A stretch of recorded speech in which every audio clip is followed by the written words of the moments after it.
I really do hate watching this guy play the quarterback position. If you want to talk about somebody who is a constant derelict of duty when it comes to playing the quarterback position, it is this man right here and Daniel freaking Jones. The New York Giants go to Pittsburgh on Monday night and they fall to the Pittsburgh Steelers to the count of 26-18.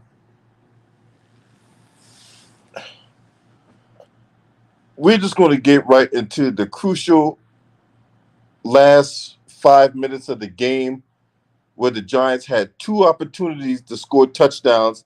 They were in Pittsburgh's territory on two different occasions, and in both times come up empty. No thanks apart to this man's Daniel Dudu inability to protect the goddamn football. We got the fumble from Russell Wilson, and then Daniel Jones just gives it right back when T.J. Watt got the strip sack. Okay, Giants defense comes out. They was able to stop Pittsburgh. We get the ball back in the 2-minute warning, moving the ball. Daniel Jones then turns around and throws a goddamn pick to end the game. This man is fucking trash, man. I swear to fucking God, bro. I hate watching this guy play the goddamn quarterback position. This is 6 fucking years of this bullshit. 6 years.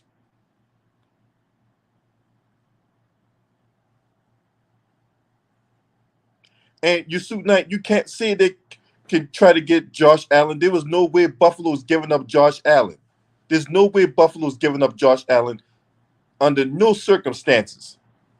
There's no scenario where Josh Allen is coming to the Giants. And there was no scenario where Buffalo is going to let Josh Allen go for cheap. Or for man, fuck for cheap. They're not going to give him up at all. They're not giving up no Josh Allen. There was no scenario that the Giants were going to get Josh Allen. But either way, nonetheless,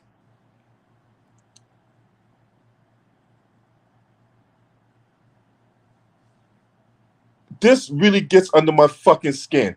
I cannot stand watching this guy play the goddamn quarterback position. Do you know that Daniel Jones has not thrown a touchdown pass in 3 consecutive games?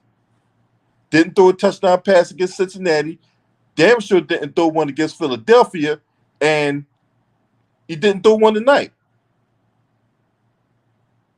3 straight fucking games, this man has not thrown a touchdown pass. 3. And this man getting $40 million a year. If you want to know who can give you a masterclass on how to rob somebody with the pen, this man can give you a 5-star masterclass on how to rob somebody with a pen. And this is the classic example of when you bet your stable on the wrong horse, because the player they should have given the money to was Saquon Barkley. That was the player the Giants should have paid. But instead, Saquon Barkley walks for nothing. We get nothing of the deal. Saquon Barkley walks in free agency and then signs with the division rival, something that John Mara himself was concerned with. And his nightmare came into fruition.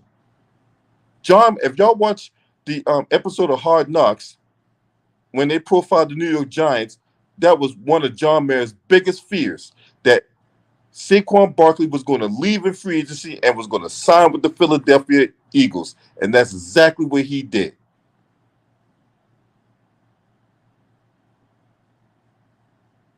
Now, all of a sudden, now we want to be non-committal to Daniel Jones. You should have been non-committal to him 2 years ago. The time to sell high on him was 2 years ago when you made the playoffs. And when you beat the Minnesota Vikings and then you turn around and lose to the Eagles in the divisional round. That should have told you right there that Daniel Jones wasn't the answer. That the Eagles was going to take away Saquon Barkley and that they was going to make Daniel Jones beat them. They knew that.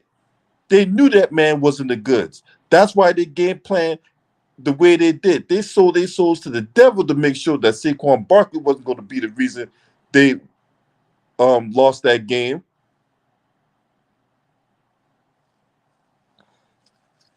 Oh man, this it is.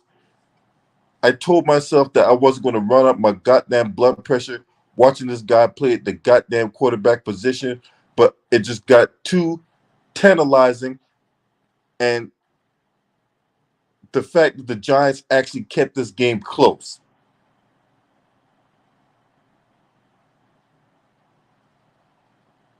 The Giants actually managed to keep this goddamn game close. So it raised my curiosity to the point where, you know what? I'm going to watch this game to see how it unfolds. And he did what I thought he was going to do. Turn the ball over in the most inopportune time.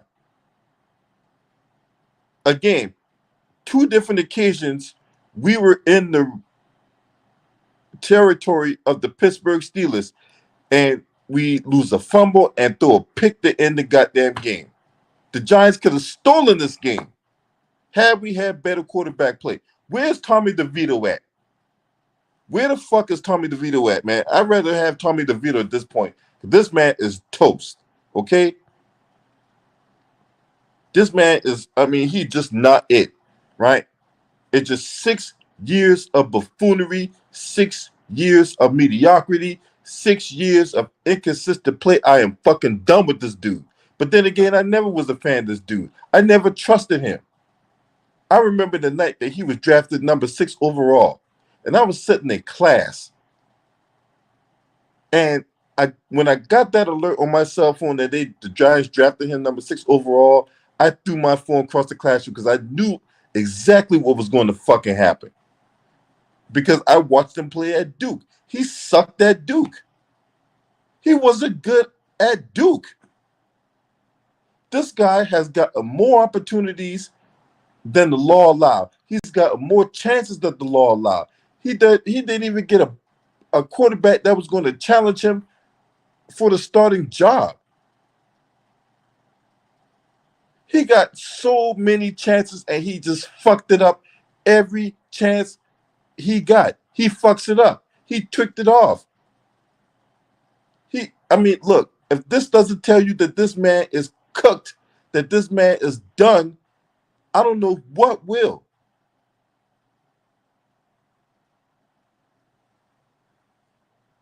And as far as the Yankees go, yeah, Yankees is done. They're done. Series going to end tomorrow night. The Dodgers are going to win the World Series tomorrow night. They're going to sweep the Yankees, and that's going to be it. Aaron Judge has been a complete no-show in this World Series, right? So you need your best players to be showing up at the time they need to show up. And Aaron Judge has been a complete no-show in this World Series. 154 batting average, really, Aaron Judge? Anyway, that's neither here nor there, right? We not talk about the Yankees, we talk about the Giants, right? And then the Giants return home to play the division-leading Washington Commanders, who came off a highly improbable win off a Hail Mary against the Chicago Bears in a game that featured the number 1 and number 2 overall draft picks in the 2024 NFL Draft.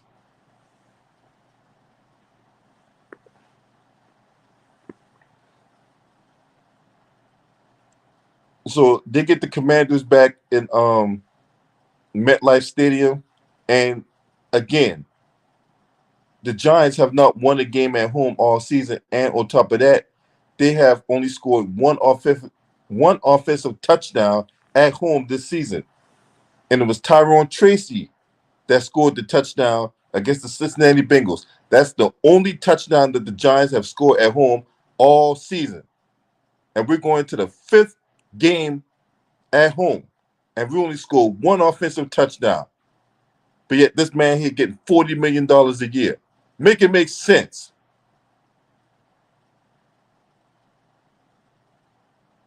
This is a travesty. This is a farce. You go to the New York Giants YouTube channel. Before I came on live, they might have fixed the audio, but when I went on the New York Giants YouTube channel, they couldn't even get the goddamn audio right. I mean, it is a complete farce from head to toe, from top to bottom.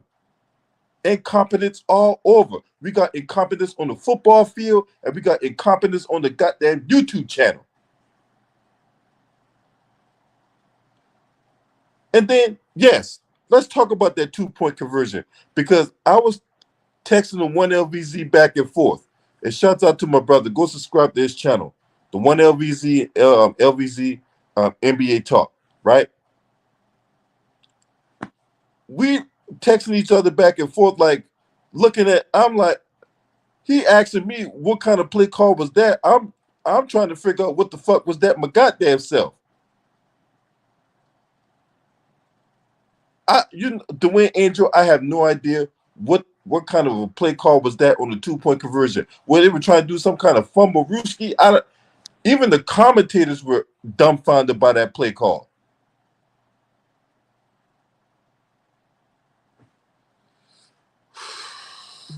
What's up, Marco Hinton?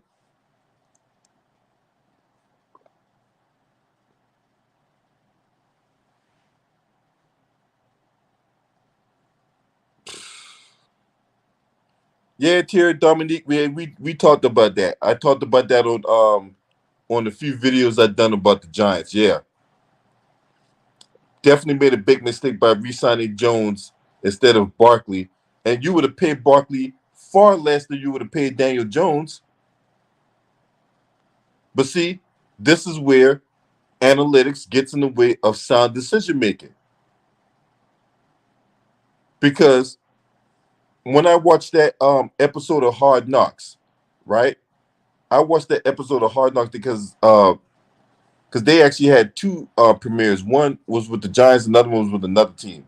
But the first one was with the Giants during the mini camp, going to the training camp and stuff like that. And, they were going back and forth with Saquon Barkley to see what his status was going to be. But even then, whatever Saquon Barkley wanted, give it to him. That's what I say to that. Whatever Saquon Barkley wanted, give it to him. He was by far our best player. We had no skill positions at the wide receiver. We had definitely don't got a competent quarterback. People want to blame the offensive line, but Tommy DeVito performed with that offensive line last year when Daniel Jones went down with that ACL injury in the Raiders game. Tommy DeVito played behind that line and made chicken salad out of chicken shit. But this man, Lord have mercy, Giants, I don't give a fuck what y'all do in the offseason, but the very first thing y'all need to do in the offseason is cut bait with this guy. It is enough is enough, okay? I am tired of the buffoonery. I'm tired of watching this guy disrespect and desecrate the legacy known as the New York Giants. We're celebrating our 100th season in the league, and we one of the worst teams in the league, no thanks in part to this guy.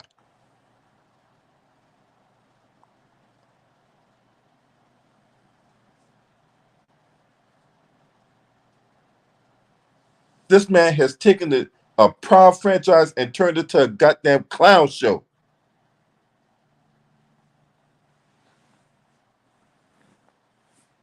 So yeah, we need a quarterback. We need a quarterback. I don't give a fuck what y'all got to do, right? Get rid of this guy. I don't look. As long as this man is donning a New York Giants uniform, I am fucking boycotting. I am sick and tired of this shit. I am fucking done.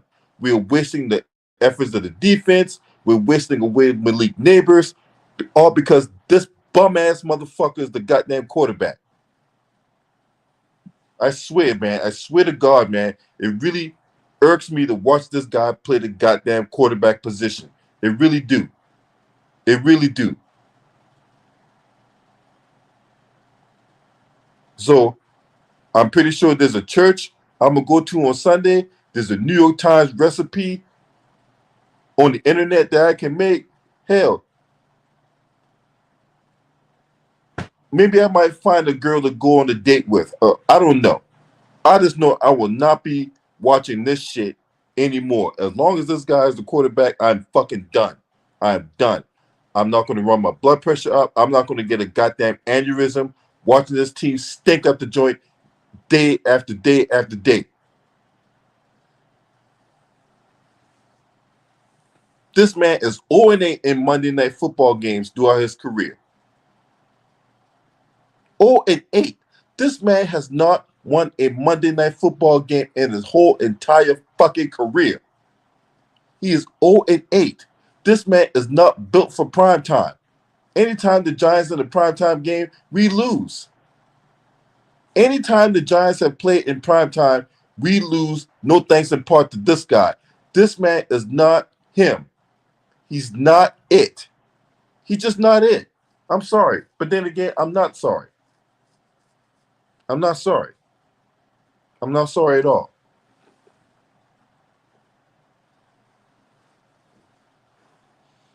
You guys let me know what y'all think about this, man, because this is unacceptable. This is a gross dereliction of duty on all fronts, whether it be at the quarterback position, at the front office, right? Because the GM and the ownership, I'm calling y'all asses out too,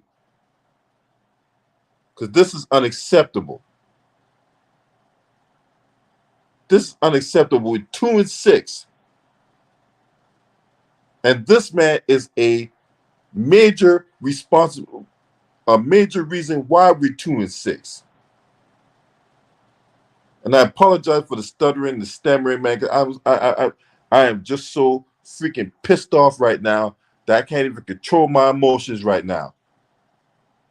I really want to throw some shit. I mean, this dude got me fired up to the point where I don't even want to eat anything right now. He pissed me off so bad. It's the same shit every week. We go down the field, things is looking good, and then we get a penalty. That's another thing that cost us this game tonight. All these stupid fucking penalties. Guys are not lining up correctly. Ineligible receiver downfield. Holding somebody at the wrong time, even though there was one holding call I didn't agree with. But all these stupid fucking penalties at the wrong goddamn time, man. I mean, just playing uninspiring, undisciplined football. And that's an indictment on Brian Daboll as well.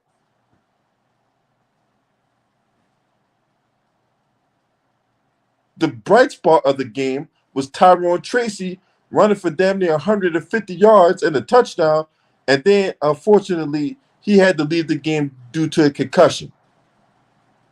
That was our bright spot.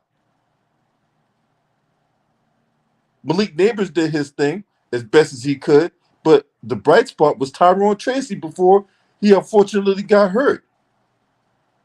And now there's a good possibility he's not even going to play on Sunday due to the concussion and being on a short week.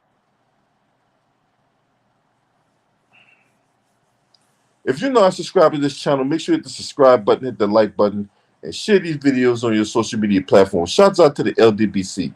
This your man. Scream at me. Hurt.